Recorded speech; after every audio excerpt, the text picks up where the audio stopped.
Renewable energy, solar panels, electric vehicle, smart grid, ये सब मिलकर इंडिया में एक बड़ा रिवॉल्यूशन ला रहा है और पावर सेक्टर में $1 ट्रिलियन की अपॉर्चुनिटी दिख रही है। इंडिया की पावर डिमांड एक्सपेक्टेड है 7.5% से ग्रो होगी और आज हम ऐसी कंपनीज के बारे में बात करेंगे जो अगले कुछ साल में आपका पोर्टफोलियो को भी लाइट दे सकती है। आज हमें कुछ ऐसे इन्वेस्ट करने चाहिए जो कल इंडिया को पावर देगा, सिर्फ बिजली नहीं बल्कि ग्रोथ, डेवलपमेंट और एक सस्टेनेबल फ्यूचर। ये वो कंपनीज है जो हर घर में रोशनी लाएगी, हर फैक्ट्री को चलाएगी और हर इलेक्ट्रिक गाड़ी को चार्ज करेंगी।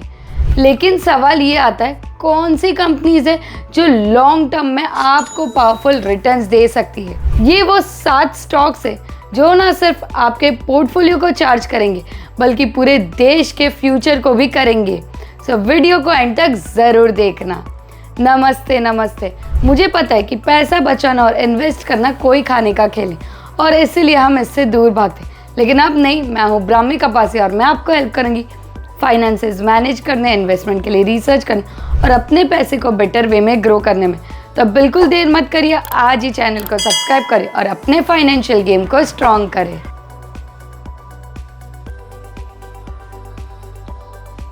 आज अगर इंडिया की टोटल पावर इंस्टॉल कैपेसिटी की बात करें तो इट इज़ 4,25,000 मेगावाट से भी ज़्यादा, जिसमें से renewable energy almost 35 to 40% contribute करता है और अगले 10 साल में एक्सपेक्टेड है कि ये इंस्टॉल कैपेसिटी डबल हो जाएगी।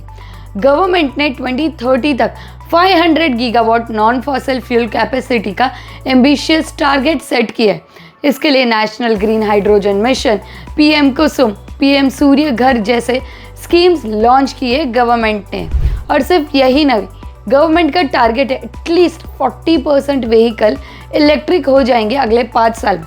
इसका मतलब है ग्रिड मॉडर्नाइजेशन और चार्जिंग इंफ्रास्ट्रक्चर में हेवी इन्वेस्टमेंट एक्सपेक्ट करना। इन सब फैक्टर्स को देखते हुए ये कहना गलत नहीं होगा कि इंडिया का पावर सेक्टर एक हाई वोल्टेज ग्रोथ फेज में एंटर कर चुका है। Now let's dive into each company. Number 1 पर है हम सब की फेवरेट टाटा पावर। ये ना सिर्फ इंडिया की सबसे बड़ी इंटीग्रेटेड पावर कंपनी है बल्कि रिन्यूएबल एनर्जी में भी ज़बरदस्त ग्रो कर रही है। टाटा पावर का फोकस अब रिन्यूएबल एनर्जी पर है। कंपनी ने टारगेट रखा है कि 2030 तक 70% कैपेसिटी क्लीन एनर्जी से हो। EV charging, solar rooftop, smart metering जैसे न्यू एज बिजनेसेस में भी टाटा पावर ने स्ट्रॉन्ग प्रेजेंस बनाई है। फाइनेंशियली ये अबव एवरेज है और year on year sales and profit grow हुआ है। Tata is trust and I am optimistic about Tata power. Number 2 पर है SJVN जो पहले सिर्फ हाइड्रो पावर में थी, अब एक डाइवर्सिफाइड पावर कंपनी बन गई है। थर्मल और रिन्यूएबल एनर्जी में भी एक्सपांड कर रही है। SJVN का टारगेट है 2030 तक 25,000 मेगावाट कैपेसिटी अचीव करना।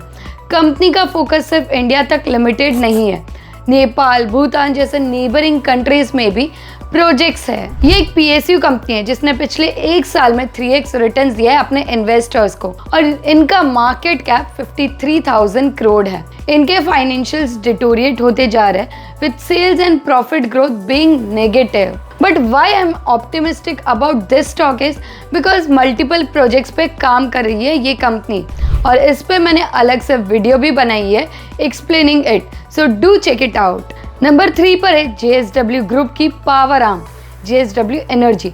एक ऐसा प्लेयर है जो थर्मल से लेकर रिन्यूएबल तक हर फील्ड में स्ट्रॉन्ग प्रेजेंस रखता है। JSW एनर्जी का एम्बिशियस प्लान है 2030 तक 20 गीगावाट कैपेसिटी अचीव करना, जिसमें से 85% रिन्यूएबल सोर्सेज से होगा। कंपनी ने ग्रीन हाइड्रोजन और एनर्जी स्टोरेज में भी कदम बढ़ा दिया है। फाइनेंशियली अबव एवरेज है, ईयर ऑन ईयर इनका सेल्स एंड प्रॉफिट बढ़ रहा है। नंबर 4 पर है KPI ग्रीन एनर्जी। ये एक मिड कैप कंपनी है जिसका मार्केट कैप 11,000 करोड़ का है और इसने पिछले 1 साल में 3x रिटर्न्स दिए अपने इन्वेस्टर्स को। ये सिर्फ पावर जनरेशन तक लिमिटेड नहीं है। KPI green complete and to end solution provide करती है जिसमें project planning, execution and maintenance involve है। करंटली इनका ऑर्डर बुक 1.23 गीगावाट का है जो वो बढ़ाना चाहते हैं। फाइनेंशियली ये काफ़ी अच्छा परफॉर्म कर रहा है और इनका year on year sales and profit भी बढ़ा है। अगर KPI ग्रीन पे अलग से डिटेल यूट्यूब वीडियो चाहिए तो do let me know in comments. Number 5, NTPC national thermal power corporation. NTPC जो अब सिर्फ नेशनल थर्मल पावर कॉरपोरेशन नहीं रही बल्कि एक डाइवर्सिफाइड पावर जायंट बन गई है। इंडिया के पावर सेक्टर की बैकबोन है। इनका 22,700 करोड़ का केपेक्स प्लान है नेक्स्ट ईयर के लिए। ये एक मैक्रो कैप कंपनी है जिसका मार्केट कैप 3,57,000 करोड़ का है और पहले ये सिर्फ कोल बेस्ड प्लांट्स ऑपरेट करते थे, बट अब रिन्यूएबल सेगमेंट में भी पूरा फोकस है इनका। ये लार्जेस्ट पावर जनरेटर है इंडिया में and they aim to have 130+ gigawatt capacity by 2032। Financial looks above average to me. Number 6 पर है NHPC। NHPC इंडिया की हाइड्रो पावर में सबसे बड़ी प्लेयर है। अब डाइवर्सिफिकेशन की तरफ बढ़ रही है, सोलर और विंड प्रोजेक्ट्स में भी एक्सपांड कर रही है। ये भी एक PSU कंपनी है जिसका मार्केट कैप 1 लाख करोड़ का है। They also have ventured into solar projects, जहाँ ये सेटअप कर रहा है 1200 मेगावाट सोलर पावर पार्क इन UP, जिसके लिए 797 करोड़ का कैपिटल एक्सपेंस है और ये इन्वॉल्व है 3 gigawatt interstate transmission system that is ISTS solar power projects में across India. Financially looks average to me. Number 7 पर है IREDA। IREDA ने लिस्टिंग के बाद अपने इन्वेस्टर्स को 3x का रिटर्न दिया है। ये कोई पावर कंपनी नहीं है बल्कि ये पावर प्रोजेक्ट्स को फाइनेंस करती है और इसलिए ये क्रूशियल हो जाती है इन्वेस्टमेंट पर्सपेक्टिव से। ये स्मॉल और मीडियम रिन्यूएबल एनर्जी प्रोजेक्ट्स को फाइनेंसिंग प्रोवाइड करती है। करंटली इनका लोन बुक 60,000 करोड़ का है। Financially looks good to me. Net NPA भी 1% से कम है। सेल्स और प्रॉफिट भी ग्रो कर रहा है। इस 7 कंपनीज में से हर एक कंपनी अपने तरफ से यूनिक है। कोई साइज की वजह से डोमिनेट कर रहा है तो कोई इनोवेशन की वजह से डोमिनेट कर रहा है, लेकिन एक कॉमन फैक्टर है इन 7 कंपनी में, ये सब लॉन्ग टर्म ग्रोथ पोटेंशियल रखते हैं। इस 7 पावर स्टॉक्स में से आपने कौन से में इन्वेस्ट करा है? Do let me know in comments. Make sure आप आपके एंड पे रिसर्च करो, रिस्क मेजर करो और फिर इन्वेस्टमेंट डिसीजन लो। अगर आपको मेरा रिसर्च वैल्यूएबल लगा हो तो लाइक करें, शेयर करें और सब्सक्राइब करना ना भूलें। अगर आपके कोई भी सजेशन या फीडबैक हो तो कमेंट में ज़रूर बताना। मिलते हैं अगली वीडियो में। Happy trading and happy investing.